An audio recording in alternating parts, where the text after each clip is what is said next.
I don't know if you heard of it. Let me see if I can find it quickly here. Tourette's N-word scandal. BBC broadcast. Yeah, let's do that. Of course, I'm not going to show a video because imagine if it's not. Imagine if it's not. Vanity Fair spoke about it. Vanity Fair usually has dog shit takes, so we could check it out just for laughs. Let me prepare a couple of tabs and we're going to see what people are saying about this because I'm curious to see what you guys think about this situation. And if you don't know what happened, well, I'm going to show you now. So, yeah, I like this picture from Vanity Fair, but as I say, Vanity Fair is a little... Well, let's read it just for fun. All right, outcry royals, BAFTAs after guests with Tourette syndrome shouts N-word at Michael B. Jordan and Delroy Lindo. So, to simplify it very quickly, there was this massive event and they were getting some kind of prize. You'll give me more details, but I know that they were getting a prize for, I believe, some kind of movie production. But one of the guests who suffers from very severe Tourette's, in fact, is someone who made, I believe, they based a movie on this guy for how severe this Tourette syndrome is. Well, he ended up shouting the N-word when these two guys were receiving the prize. So this has become a massive controversial topic. And there are, of course, people that are using it to virtue signal. Like I've seen this account on X. It was a liberal guy, progressive guy.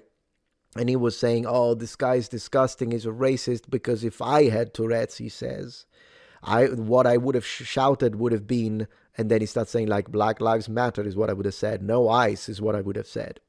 But to me, that's a very ignorant way to put it, and you're just saying it to say, you think you're... In fact, it's ableist. If you want to look at it from a left wing, it's probably the first and last time you ever hear me say that word, but I am going to use it against him, because in theory, that's what he believes in, right? You are being an ableist at that point, because people with Tourette's, if you don't have them, you can't say that. You will never hear me dead in the water say, oh, if I were black, I would do this. If I were gay, I would do this. If I were suffering for gender dysphoria, I wouldn't do this. I would do that. What the heck do I know? I haven't got a clue. I don't have those conditions. Likewise, I think this person saying, if I had Tourette's, I wouldn't know, because you don't understand Tourette's, because you don't have them. Neither do I. So I'm going to listen to either professionals that diagnose this kind of syndromes, or I'm going to listen to the people who have them. And apparently, the way it's explained is that it's not that if you have this syndrome, then you're going to shout. Because remember, you can't control it. Your brain tilts, goes into tilt, short circuits. So you can't control it. So what kind of words are going to come out? Since you can't control it, it's not that it's just going to show what I truly believe in. No, that's not how it works. I believe the way I hope that they do a good job here at explaining it, but the way I understand it, correct me if I'm wrong, if you know anything about this, is, no, you might end up saying things you don't want to say. You might end up saying things that are awkward. You might end up saying things that you're afraid of saying because you hate what's behind it, but you can't control it. And so that triggers an inner mechanism in the brain that ends up making you say what you don't believe. So pointing the finger at this man and saying he's a racist is, in fact, a very inappropriate thing to say. I want to be honest. Particularly, I don't know anything about these two guys, okay? So I don't know who they are, I don't know what they believe, I don't know their politics, I don't know what they do, I know nothing. But I watched the clip, and he made this face, which is kind of the face you would make when you're like, seriously, bro? That's the face he's making. But this guy, the face he's making makes me feel like, oh my gosh, poor thing. That's the reaction I got for this guy, because he went with a little bit of the, like, I don't know how to explain it, but you know what I'm saying? So, like, I feel for him, more than for him, but in general, I feel for him. Not because, I mean, it's a word, so it's like, you know, it's not probably not being, I mean, we know it's not being used to actually racially attack him, but at the same time, I'm not going to make it like amazing, oh my gosh, they use this word now, they're going to die. No. But I'm not going to overreact to it. But at the same time, this is a nice moment, okay? And they're having this prize. I kind of feel for him. I feel bad. I feel bad for this guy. He's having this thing and he has to hear that. Like, I feel really bad for it. I don't know what to tell you. At a human level. Anyways, let's read it. At Sunday night's BAFTAs Awards, John Davidson, the real-life inspiration for the celebrated British film I Swear, shouted the N-word at Michael B. Jordan and Delroy Lindo while the Sinner's stars were presenting the award for the best visual effects. The outburst followed an opening monologue from host Alan Cumming, during which Davidson, who has Tourette syndrome, was involuntarily ticking. Yeah, of course. The audience had been informed of Davidson's condition before the show began, but it was only after he had said a racial slur that Cumming openly addressed the issue. Let's see. Open quotes. You may have noticed some strong language in the background. This can be part of how Tourette syndrome shows up for some people, as the film explores that experience. Cumming explained for the stage. Thanks for your understanding and for helping create a respectful space for everyone. After the incident, Davidson appeared to remove himself from the theater, according to Variety. I can imagine that for this man, it must have been extremely awkward. Like, I can see that. Yeah, I see you have a different mind than mine. You're more technical, Makarev, because you're saying regardless of anything, it gave the event free publicity. Nobody talks about those anymore. Well, I guess it's one way to look at it. But I still feel for all the involved. First and foremost, Davidson, because it must have been extremely awkward for him. But once again, for them, but mostly for this guy. Let's continue. As at the Warner Bros., after party following the ceremony, Lindo told Vanity Fair that he and Jordan did what we had to do while presenting, but that he also wished someone from BAFTA spoke to us afterwards. To say what? It would be my question. Though the BAFTAs aired on a tape delay, the slur was nevertheless included in the broadcast.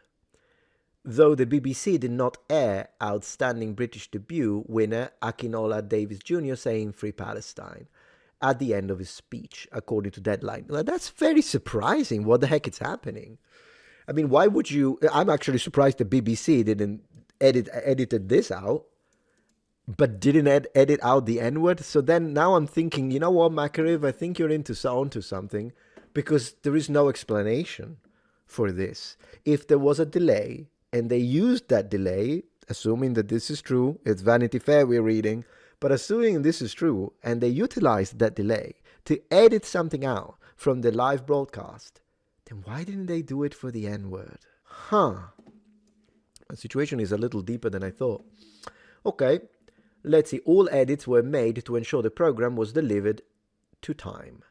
Sinners put that that's a non-answer. Production designer Hannah Beechler wrote on X that while the Davidson situation is almost impossible, it happened 3 times that night, and one of the 3 times was directed at myself on the way to dinner after the show. I mean, maybe, I don't know. A BBC spokesperson told The Times, open quote, some viewers may have heard strong and offensive language during the BAFTA Film Awards. This arose from involuntary verbal tics associated with Tourette syndrome, and as explained during the ceremony, was not intentional. We apologize that this was not edited out prior to broadcast, and it will now be removed. Okay, so, fine. One thing that I would like to underline, though, is that this kind of presents an interesting opportunity to actually talk about something that we have been saying for a while. Context matters when it comes to all forms of offensive language. This isn't something that only has to do with the special magic word, the N-word, but in fact it can be applied not only to any racial slur, including the ones towards white people, by the way.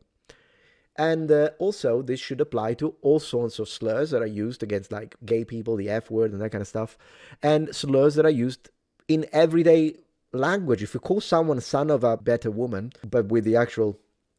It's not like it's nice, is it? You're insulting their mother. So, here's what I'm going to say. Context matters when it comes to how you use language, words. And words are not magical. Words have meaning, but that meaning does not happen in isolation. You can have someone who uses any form of racial slur, whether it be against Semitic people, whether it be against white people, whether it be against black people, whether it's against Native American, whether it's against whatever, what have you, Martians, for all I care. And they use it specifically against those people to hurt them and to make them feel lesser. That's one context, right?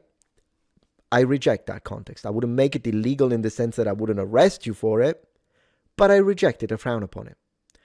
But then there is the other context in which sometimes we use words without meaning to insult anyone. We use them as jokes. We use them to mean something else. We do this all the time.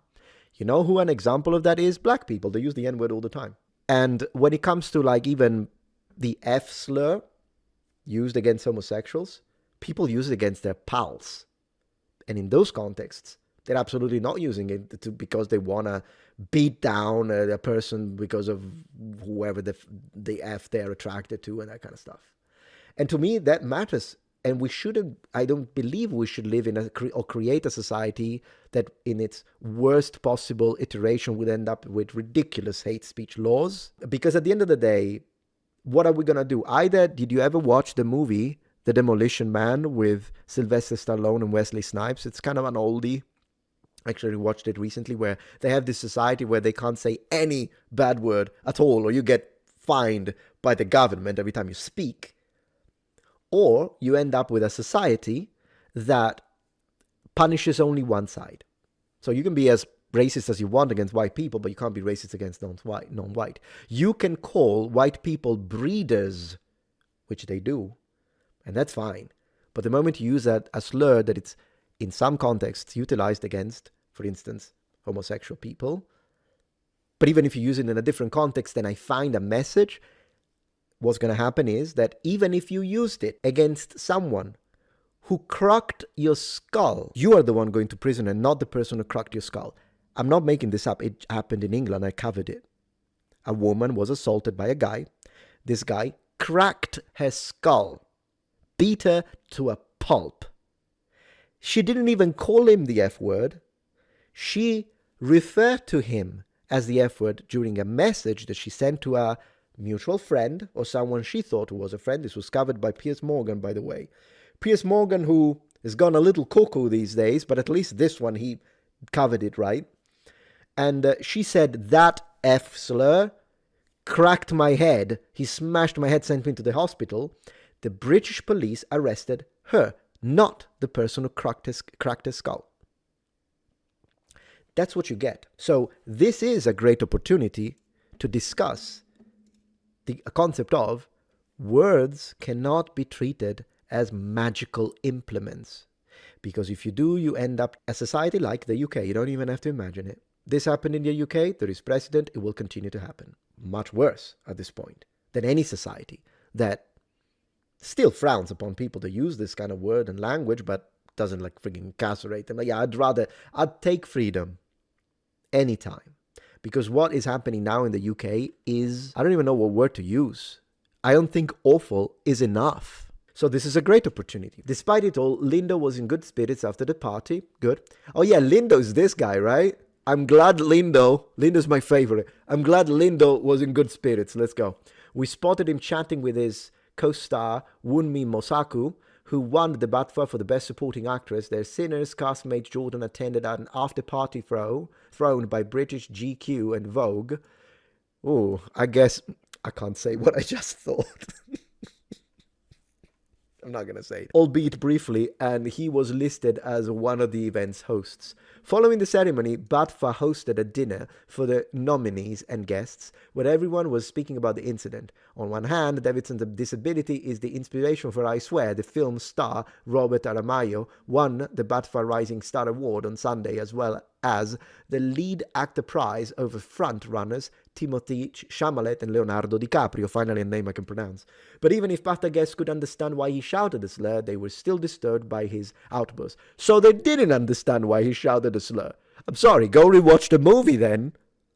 Right? You did not. That's why I mean Vanity Fair is always like this. I freaking hate Vanity Fair. I can't stand them. Yet they will say, while they understand. No, they don't. They don't understand it then. They don't understand it. Go watch the movie. But even if BAFTA guests could... Yeah, we just read it. Jordan was visibly startled when Davidson yelled from the auditorium as audience members gasped. Though guests were sensitive to everyone involved, the incident was definitely the talk of the night. Once again, I don't think they were sensitive to everyone involved if they called the guy a racist, which is what happened, by the way, on freaking X. Aside, okay, so this is pretty much the Vanity Fair coverage. What does BBC say? BBC broadcast. Racial skirt about for unacceptable, says Nandi. Who the heck is Nandi? I need to know who Nandi is. Oh, don't have a picture. All right, then. Because usually I have an idea, probably. But anyways, whatever. Let's see. Just read a little bit. The broadcast of racial slur at the BAFTA Film Awards was completely unacceptable and harmful. It was not harmful. It did not mean it. Let's just stop this kind of pandering as if we're talking to children. It's not harmful. He did not intend to harm anyone. It was not harmful. The Cultural Secretary had said. Lisa Nandy said she has spoken to outgoing BBC Director General Tim Davie and welcomed its investigation into Sunday's incident. Investigation? Oh yeah, because this is England, right? BBC. Of course they want an investigation. They're going to put the guy behind bars. Saying the BBC must ensure that this never happens again. Okay, right. Let's look at this for a moment.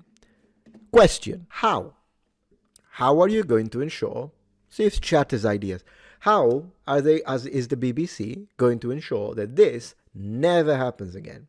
Two ways. They change the way they freaking edit, or they provide a longer span of time, or delay, or lag, if you will, between the actual input and the output. I have nothing against that. Or they stop inviting and therefore discriminate against people with Tourette's. Watch them choose the second one. Why? Because they're fake as it gets. The BBC is fake as it gets. And they will go with the path of least resistance. Resistance meaning amount of money we need to spend. Earlier, the BBC described a slur made by Tourette's campaigner Joe Davidson, whose conditions involve involuntary verbal tics, as a serious mistake, and it would fast-track an investigation. Wait, what's the mistake? The slur is a mistake? Absolute clowns. No, the mistake is the people editing at that point. I'm sorry, this is unacceptable. This is unacceptable. So the BBC described that this, it's not a mistake. A mistake requires an intention.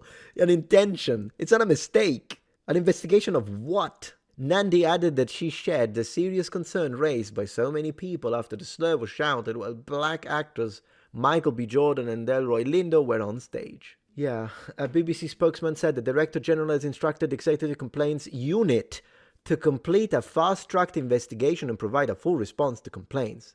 Okay, so what are we going to do? Hang him? We could do a public hanging. There's quartering, and that's what we used to do in the Middle Ages. That's an option. Or we could burn at the stake. That's an option as well. I wonder if that's what they are considering in this case. What about like back against the wall, get a lineup of shooters? I don't know. What are they thinking? What are they going to do? Unbelievable. And that is after the movie was released. Now, personally, I don't believe it.